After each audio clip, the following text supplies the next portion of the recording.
Hickok 45, your internet shooting companion, coming to you from the barren hills of Tennessee. Yes, Tennessee, the home of Morgan Freeman. Yeah, and what a great actor, incredible actor, and we're glad to claim him. Yes, if you've seen Shawshank Redemption, you know what well, and probably 30 other movies, but I thought he and what's his name? I can't remember the other guy's name, who was imprisoned unjustly as far as actor, but maybe not of my politics, but just incredible actors, right? Great movie. Need to watch that again. I haven't seen that in a while. It's kind of the thought I had about this Winchester 1886. I need to shoot it again. I haven't seen it in a while. Yes, this is the Winchester 1886. The, gosh, what would we call it? It's been called lots of things. I would say the masterpiece of all the Winchester lever guns, of all the lever guns, period. Right, really. And I think many of you who know the 1886 Winchester, you have held one, you have fired one, you have worked the action, even the replicas, might agree with me.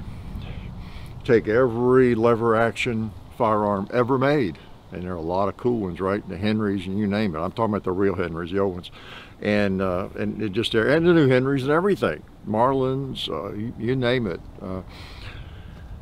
It just doesn't get any better in my book. If I were going to rank the Winchester rifles, maybe I'll do that sometime. You know, the great 1894, Model 94, the Model 92s, and right on down the line, the 73, just everything. All your favorite Marlins and favorite Henrys, you name it.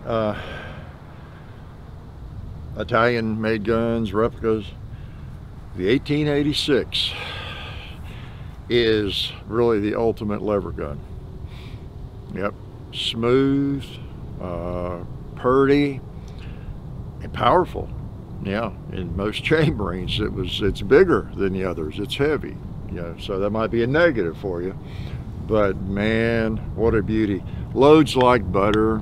None of this pinching stuff. You know, it's wonderful. And I don't know if you're getting a good look at it. Sun's a little weird this time of day, but someone mentioned they wish I'd hold the guns up longer so you get a better look at the guns, that kind of thing. Well, most of these guns, we have videos on them, almost everything I bring out here, and so you get all kinds of cool close-ups. I'm gonna give you a good close-up though, this if I can. Where's Mr. Sun? Yeah, but yeah, with the time change, the sun's in a different place. I don't know how we managed to do that, actually change the universe a couple times a year, right, when we move clocks. But just gorgeous, the character in this thing. This one was made in 1886, okay? You've seen the video. Maybe I'll link to the video on this rifle. This is a model 1886, and unlike most models, as I talk about and lecture to you all the time, you know, the model is often with Winchester is the year the gun was patented or invented, right? But then it was made for 30 years or 40 years or 50 years or 10 years. And so you would have an 1886 model made in 1890 or the year 1900, you know, okay? Y'all know that. But now this is a model 1860. I'm sorry, am I saying it's 1886? Sorry if I said 66. It's a model 1886, and it was actually made in 1886. That was one of the attractions. It's not necessarily a museum piece. Well, I do think it's a museum piece. If I see a firearm in a museum, it doesn't bother me if it's a little worn and used. You know, that might be cool if they had one there too that just came right off the line. It never hardly even been touched by human hands or something, just to see what, you know, a really old gun would look like right off the line or something. It might be interesting, but I like the character myself. Maybe because I am a character, a weird character. Yeah, man, this thing, the wonderful. Bought it in Tulsa years ago. So, yeah. Oh, did I say what chambering? 4570. You know me, it's most likely 4570, huh? firing some, what was I firing? That was some Black Hills. Again, it's nice to have Wideners.com as our ammo sponsor. Bought lots of different kinds of ammo. Check out the description for a discount code there. Got some Steinel 4570, some trapdoor safe stuff. This one I am going to be a little more careful. That's cowboy. I mainly shoot cowboy, you know, loads in this thing, and this is for trapdoor safe. I've got some more Steinel that's kind of subsonic. It does fine. My hand loads do fine in it, everything else. But anyway, I don't need to make a magnum out of it. All right, although they're strong. They have a sturdy action. The old 1886 does. So again, I apologize if I've been saying 66. I think maybe I did. So many Winchester models, right? So glad. And Alabama holster. I'm wearing an X brand holster today for my end frame. I'll show you in a minute, but leather for it. But yeah, great maker of Kydex concealment holsters.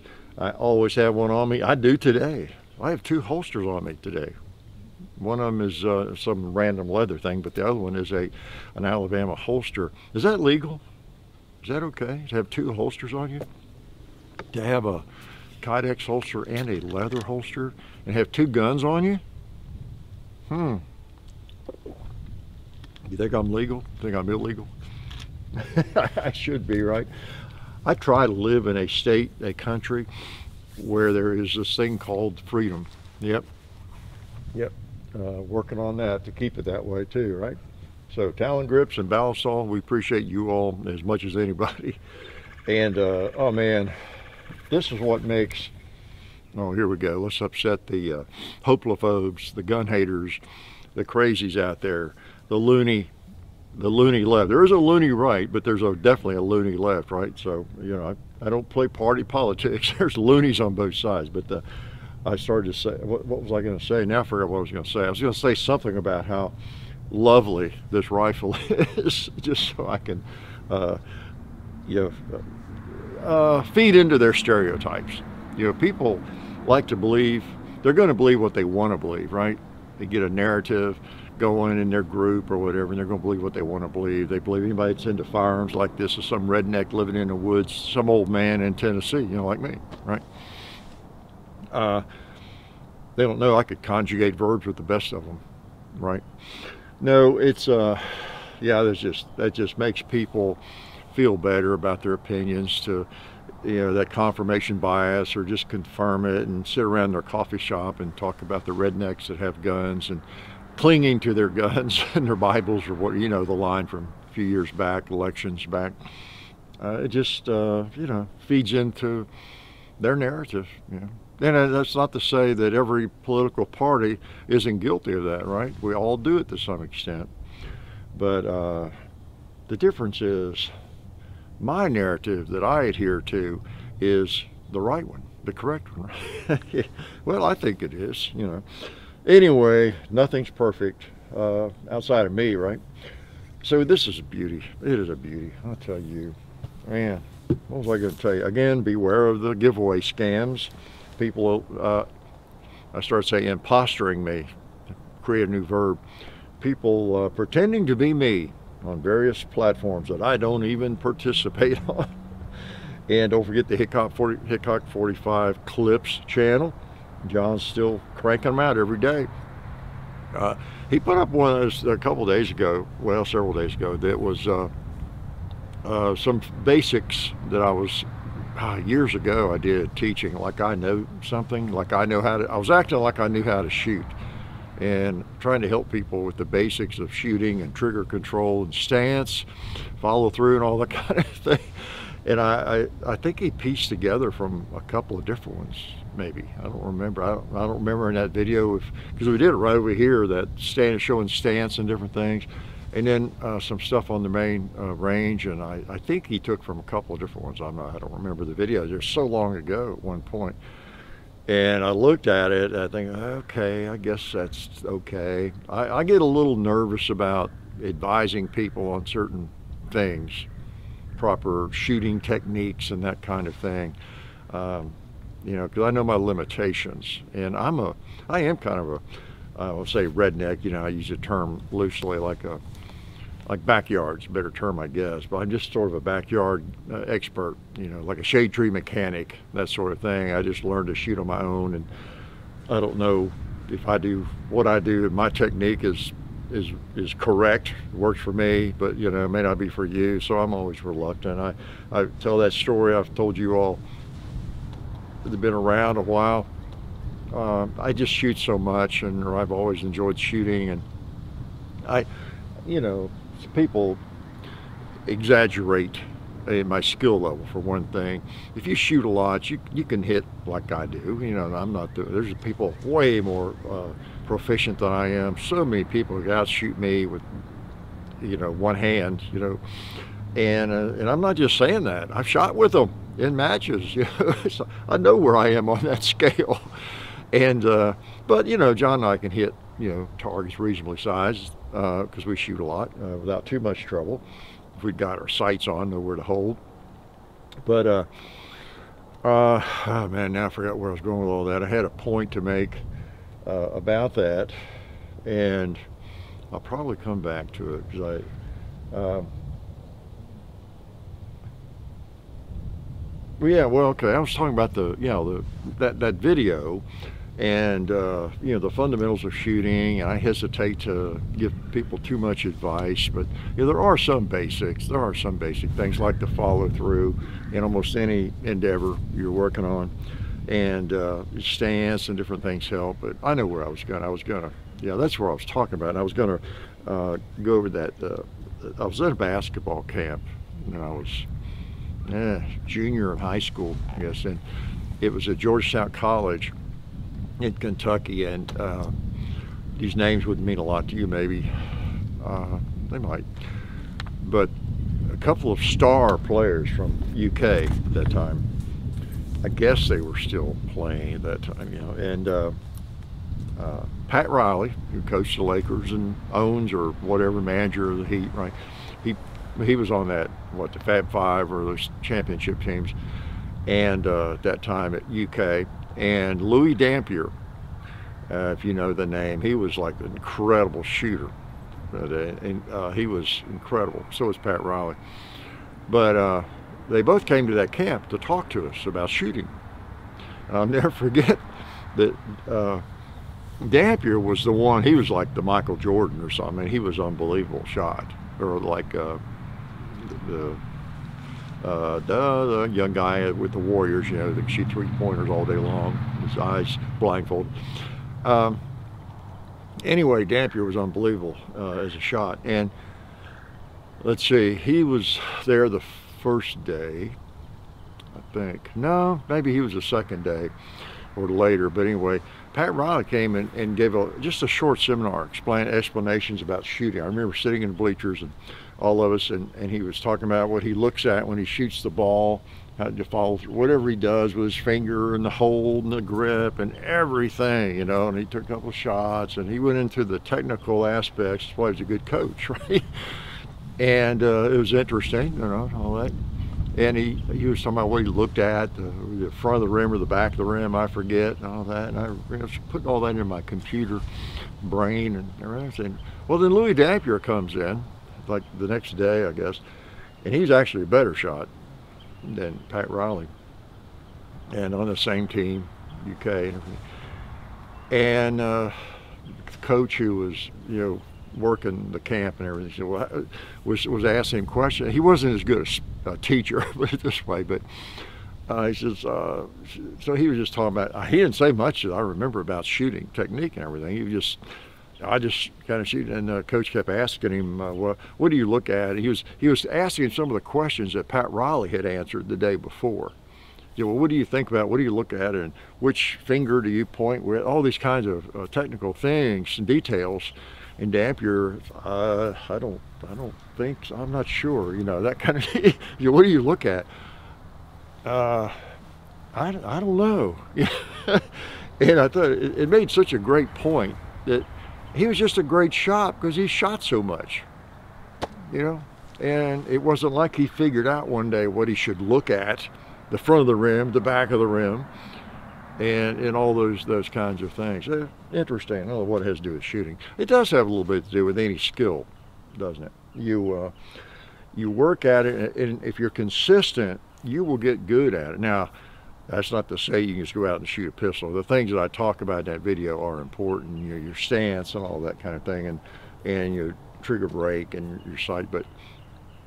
But once you kind of get the basics, just do it. Do it a lot, and that takes care of a lot of issues, doesn't it? It does. So, enough of that. Guess what else I have? Yeah, I've been bad. I have a Smith & Wesson. You haven't seen this yet.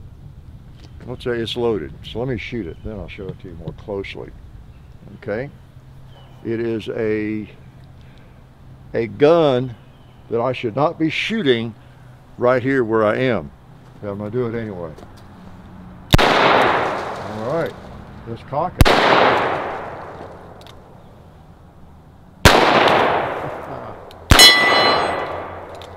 Now, I've not shot it much at all. I have no idea. I think I hit it. All right. Yes. The reason I should not be shooting it here is the ground is a little too flat. Now, it's not too flat. We've got a nice hillside over there, but it's not a mountain. Yep, some of you already know about my lame joke, don't you? You see what it says on that barrel? Mountain gun. You're supposed to be shooting it in the mountains. Yeah, it says mountain gun right on the side. There again, I just probably broke the law. Yep, shooting it in the non-mountains. What a comedian. Yep, this is a 45 Colt mountain gun. Yep, Battle Run Gun Broker. I couldn't resist. I have for, I don't know how many years, how long they've been making these, since 80 or something. For decades, I have come close on mountain guns, but I just have never quite pulled the trigger, so to speak. So let me load it up again. What do I got here? We've got some Steinel, and these are 250 grain. Okay, cowboy action. I'll tell you what else I brought. I've got some of these extreme penetrators from Underwood. Yep, I might try those. So it's a mountain gun. Now what it is an end frame. Wow, get it dirty. It's an end frame. Basically it's a 629, just end frame. Well, no, I'm sorry, it's a 45, so it's not a 629, it's more like a 625 or something.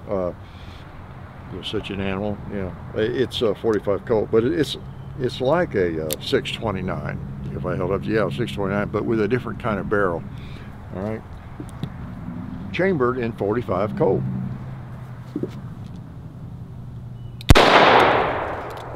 Let's see if we can pop Clyde with it. All right, how about you, cowboy?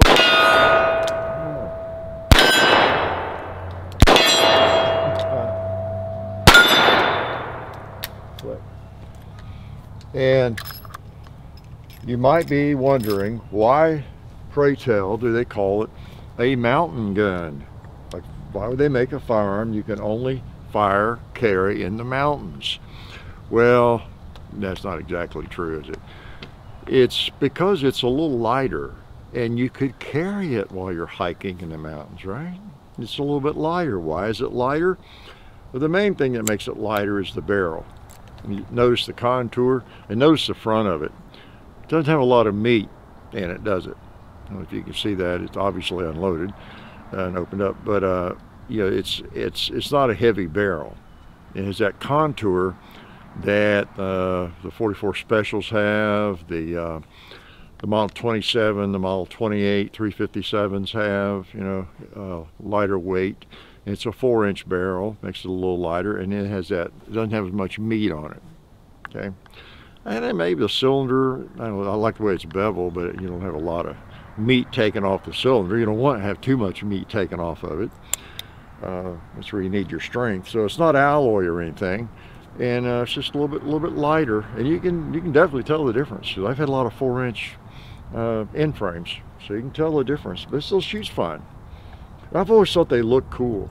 Well, it's not just the looks, but you know, it's a little bit lighter, all the things that make it desirable. And to carry, I can tell even in the holster, it just seems a little bit lighter. So, you know, in bear country, wouldn't be bad.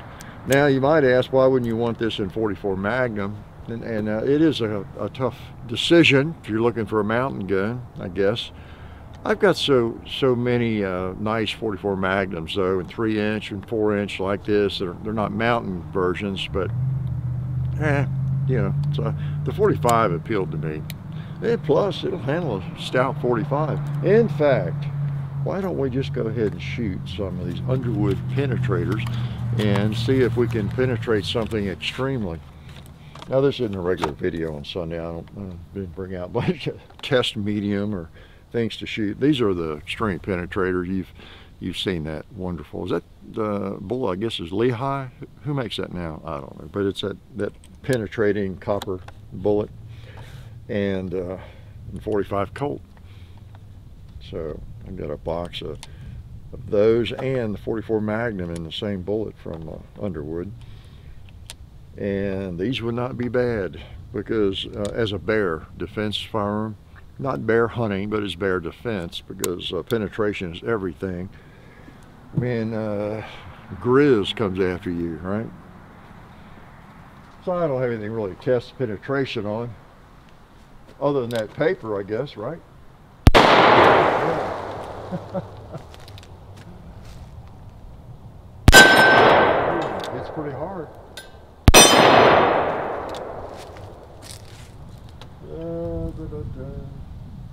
How about that wild boar?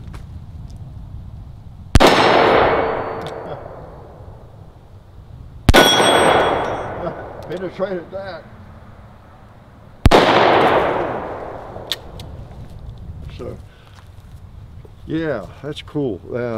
Not too hot, you know, for the gun, but you can feel that. You can feel the power in that. And then plus you got a penetrating round there. And yeah, that would, I'd feel pretty comfortable carrying this in the Grizz country. Probably prefer my 10mm when you get right down to it. You know, the old Glock 20 or 40.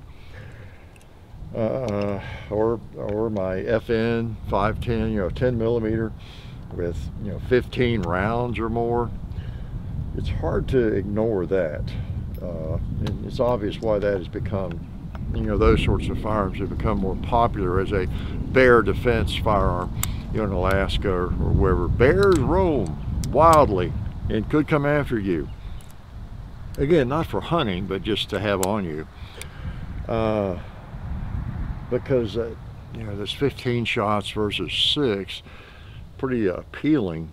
But then again, that is pretty nice. It was really, really nice. So, yep, I finally bit on a mountain gun after all these years. I was like, yeah, if I'm not going to do it, when am I going to do it? You know me, I like big Smith & Wesson revolvers, and I like 45 Colt and 44, and so that's just what the doctor ordered. I really like it. I really do. It feels good, and nice gun. Okay, it doesn't have the character of this old 4570. What else did you want to hear about? Anything? No. You know, I was watching Private Ryan this week. Just, I don't know why, I hadn't seen it in a good while. And then I'll be darned if another day I was just doing some work and popping around. I'm tired of the news, and I noticed somewhere that Pearl Harbor was showing the new one, or newer one. You know, I guess there's probably 10 Pearl Harbor movies out there. This is the one with I don't know who are some people in that thing. Alec Baldwin's in it. You know, the new. But anyway, I was thinking, watching, you know, Private Ryan again. You can't help it think, wow, what those guys went through, you know, and in Pearl Harbor, and just thinking about that, you know, that was my dad, my father-in-law, and then you know, many thousands of others and your relatives, and what they went through in World War II. And man, and I know this has been said many times, what would they think if they were alive today, watching our politicians and everything going, what would they think? Just, it's really sad when you think about that, isn't it? And it was a different time, of course, back when men were men, right? And it was okay. That toxic masculinity helped win World War II and many others. It's just things have changed so much. The thing that people who are overly sensitive get wrong and don't realize it. I'm going to pontificate a little bit, and I've seen this in so many arenas. I'm sure you have too. There's no reason to be mean or overly strict when it's not necessary, or overly tough on yourself or other people, you know, when it's not necessary. But you know, we just need some discipline sometimes, right?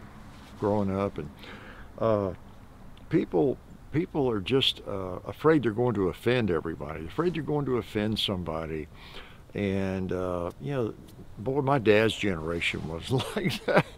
And I got so many spankings with a belt, a switch, as many as you did. Many of you, if you're my age or even younger, you went through some serious discipline, and you probably deserved it, just like I did. And didn't think anything about it, you know. I didn't harbor ill feelings towards my mom and dad because I got spanked. My teachers and coaches at school got paddlings occasionally, you know. Hard one. Oh man, it hurt. That's part of growing up in discipline. You know, expected that. You know, I was a guy. I was into stuff, throwing a snowball in the bus or whatever it was, and get in trouble, get a paddling. You know, I actually did that. And you know.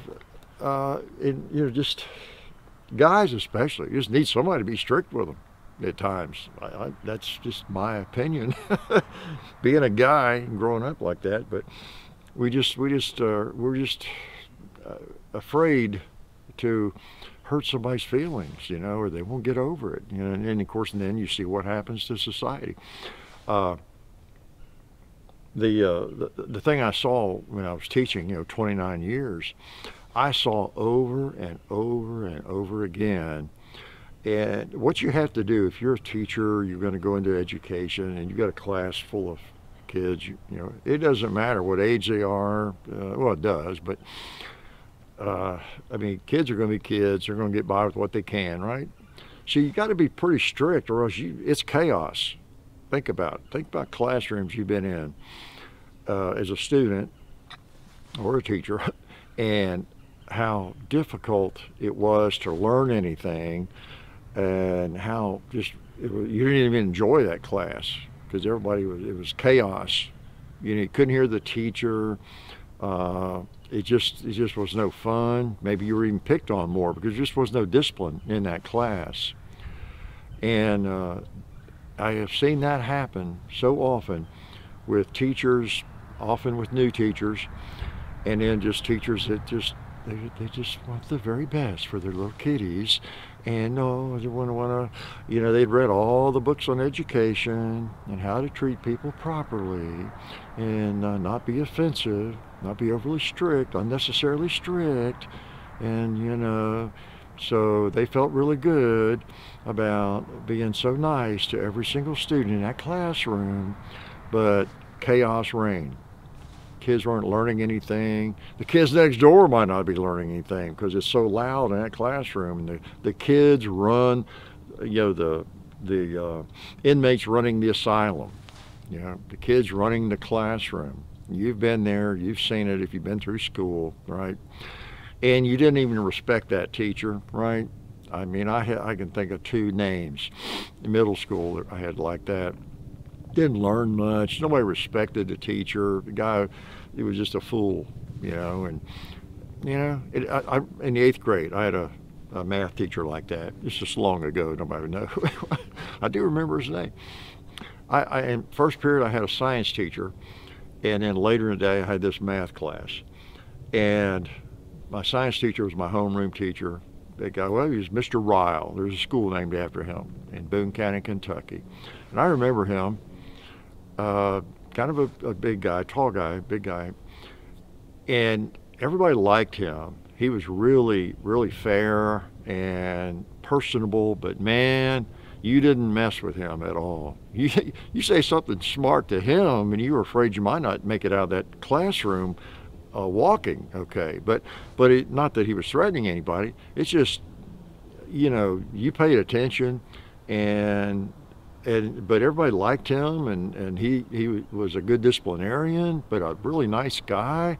Everybody be around talking to him before class and that kind of thing, you know, and just kind of the perfect atmosphere for teaching. It was the atmosphere I tried to create, you know. I didn't put up foolishness, but I had fun and enjoyed the kids. And but that other teacher in math, I got in trouble in that class. Had a squirt, here you go, had a squirt gun, you know, in class. And I remember shooting a buddy of mine with a squirt gun. The fact that I'd even take a squirt gun to that classroom is bizarre.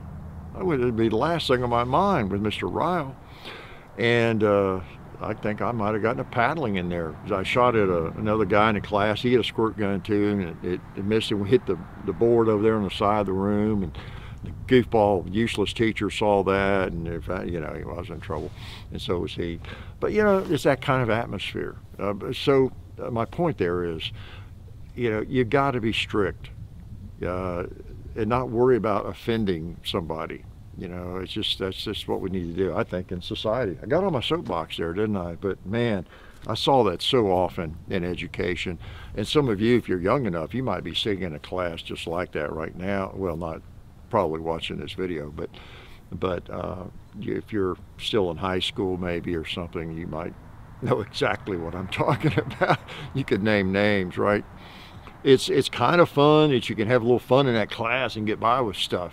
Maybe, yeah, same old thing. It's easier to cheat in that class. It's not that I did that, but it's easier to, you just get by with anything. Be working on some of your homework, working on some of the classwork in that class, you know, and all this kind of things. It's just a chaotic environment because the person in front of the room is a poor disciplinarian, not strict enough, can't handle a group of people, which is not easy, But anyway, I got off on all that from, you know, the World War II vets and everybody.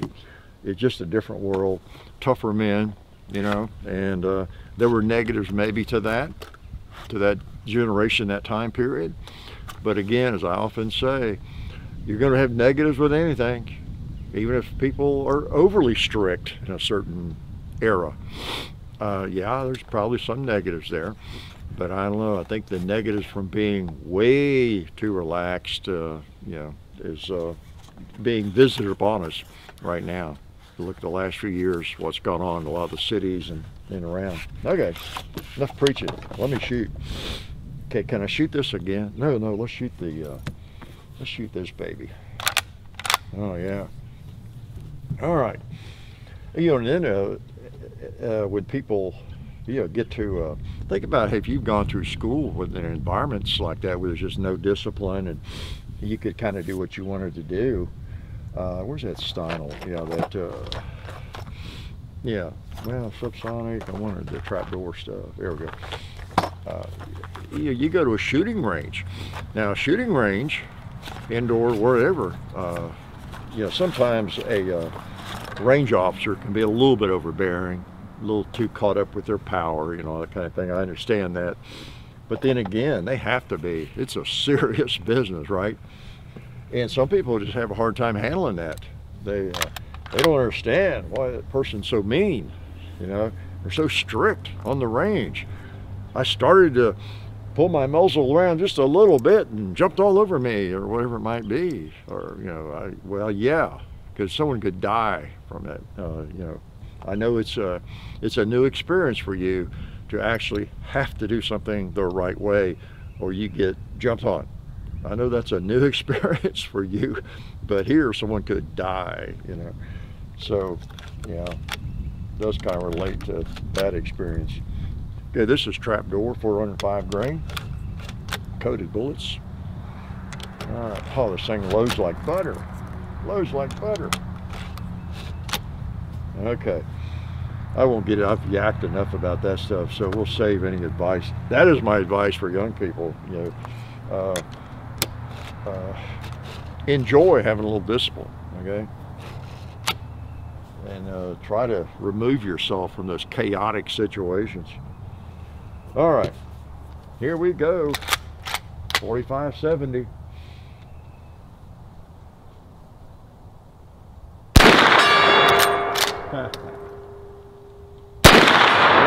Boy, it has a light trigger. I wasn't on target yet.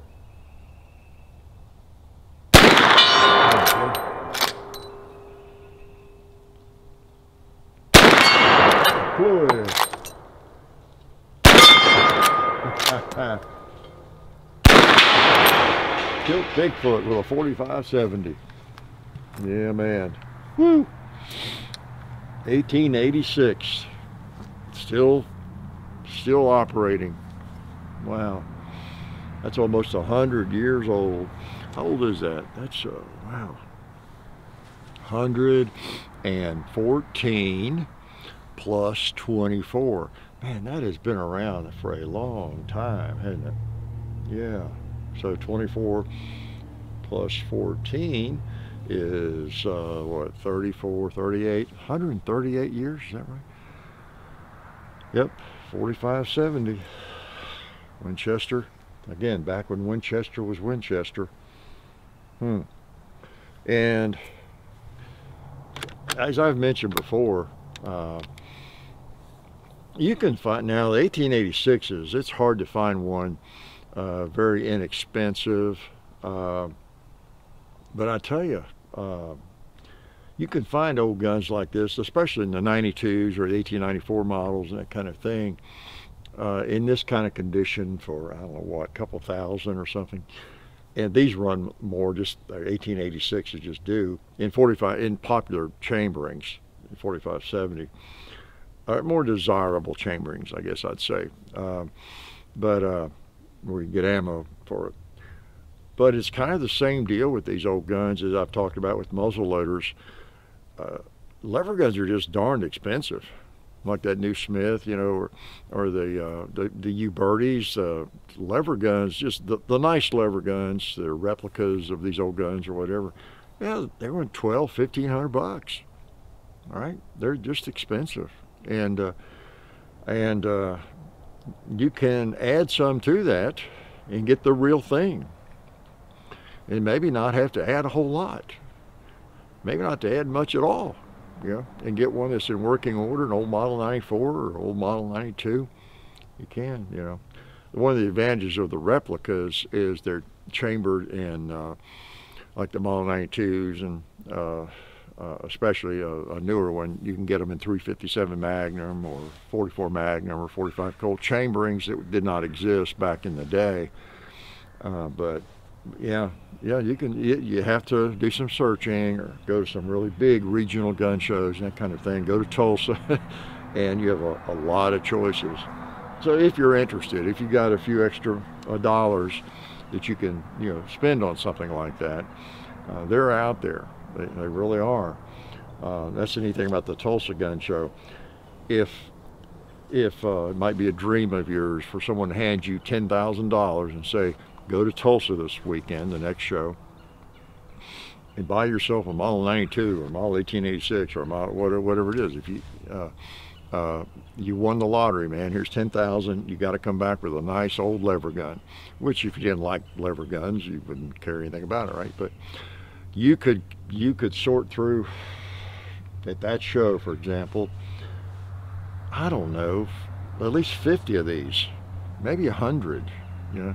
And same with Model 92s, 1894s, and or Winchester Model 70s or whatever. They are there. They are there. They're not cheap by any stretch, but it doesn't take an arm and a leg. You know, it's not like buying a car or something. You know, I mean, you would kind of think that almost, wouldn't you? So, wow, you got a gun's 100 years old and works and working condition, and of course they've got you'd be able to find a lot of them that are much better shape externally than this one, right? The finish. And you know, I don't know, those would be, if they're really in nice shape, they can be, you know, 10, 15,000 or something. But you can get good old working guns pretty reasonably.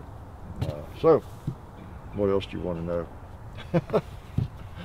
So there we go. Any other important announcements, I hope? I don't think so. Man. So model, let's see, specifically this is the 625-6. Okay, 625-6 and 45 Colt mountain gun. Remember, it's not one you could carry anywhere at a lower elevation. You need to be in the mountains. So let me shoot it again. All right. I'm just a sucker for 45 Colt, aren't I? And 45-70. Just sort of like 45 caliber stuff. Can't help it. I counted up the number of guns I have chambered in 45 Colt one day, and also 45-70, and I'm embarrassed to tell you. Well, not really. Okay, these are some jacketed rounds.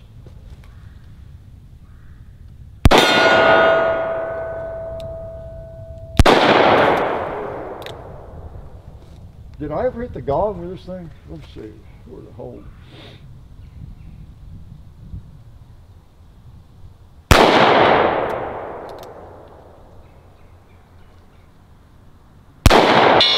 we go, I heard that one.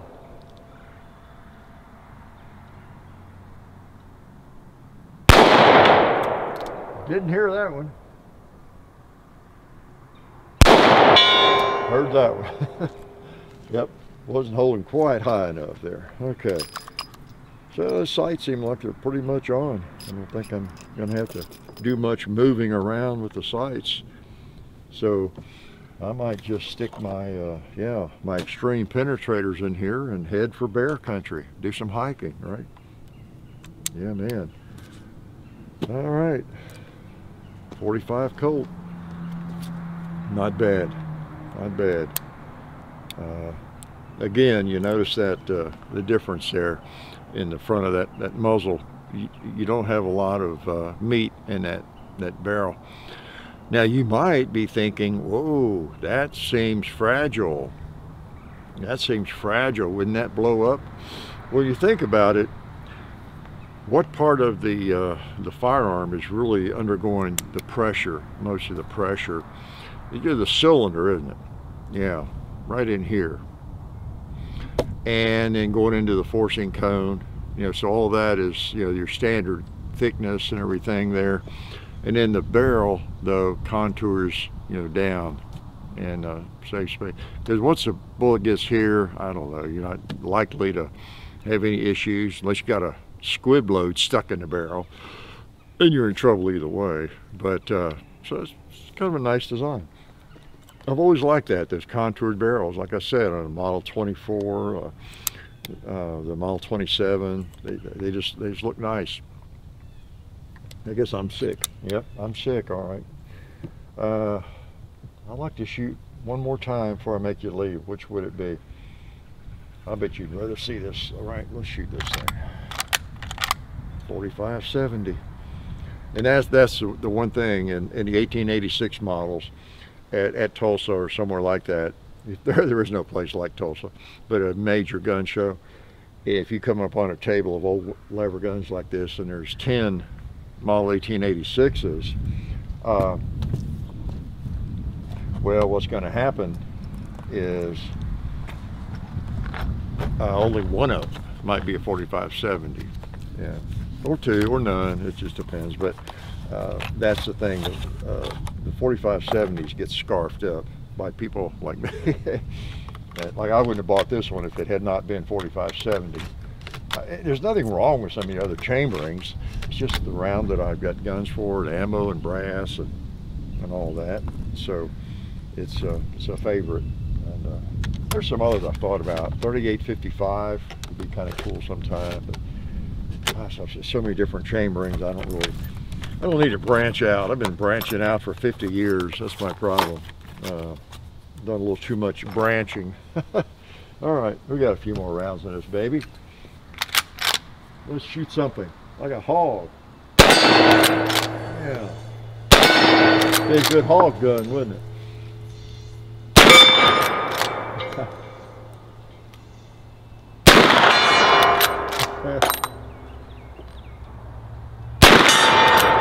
Am I empty? Yeah. All right. That means it's time to go home. Did you catch the character? There's a video or two on this. Catch the character of that wood. You see that? All the nicks. Yeah. This, the owner of these guns said this one he got out of Alaska, so it had been in Alaska. And maybe someone who hunted grizz with it. I don't know. But yeah, a large caliber like 45-70 would be desirable up there, wouldn't it? Back in 1886 and 1896 and 1906, and through all the history of this firearm, as we always say, if only it could speak. So if it could, it might be like me. I know when to shut up, and I might get tired of it. So happy day. It's a nice day, and pretty nice, a little brisk, but man, it's a nice day. Two nice firearms, and a great bunch of friends watching, right? And it's good to see y'all. And I'm a little early this week. I'm going away for 2 or 3 days to Chicago, of all places. That's why I'm limbering these guns up. Nah, actually you can't do that. Gonna go up and visit John and my grandson are going up. My wife, we're gonna see a Bulls game and some things up there, whatever. So I'm not a big NBA fan anymore, but you know, John's gotten really into it. Got tickets, so we're gonna go see a Bulls game over there. I think they play. Who do they play? Not the Cavaliers. They play the team in California, not the Warriors, not the Lakers. It's the other team in LA, I think. What is that? And that they're looking pretty good this year. I heard Colin Cowherd talking about them one day. So it'll be interesting to see them play, I guess. Why can't I name? What is it? The other team there in LA. But so anyway, I'm a little bit early this week. So if again something major happens this week to Kentucky, like it falls off into the ocean or something, and I don't know about it on Sunday, that's the reason. Okay. A lot of you are thinking, well, how's Kentucky going to fall off in the ocean? You're not familiar with Kentucky and geography? You know, I've been to the Kentucky beach, the seashore in Kentucky. Better look at your map, right? All right, I'll shut up and let y'all go. Hope you have a great Sunday and a great week. And I plan to see you next Sunday again. All right? Life is good.